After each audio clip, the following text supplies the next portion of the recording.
হতাশাগ্রস্ত হয়ে বান্দা যখন কাঁদতে থাকে আর ডাকতে থাকে, ইয়া আল্লাহ, ইয়া রহমান, ইয়া রহিম, ইয়া হাইয়ু, ইয়া কাইয়ুম।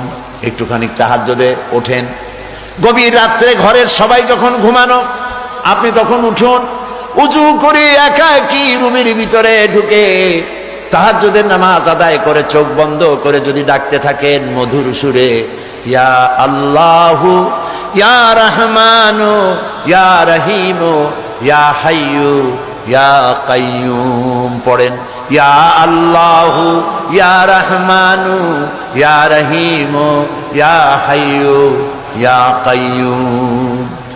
আল্লামা ইকবাল বলেছেন, दिल से जो बात निकलती है असर रखती है पर नहीं मगर ताकते परवा।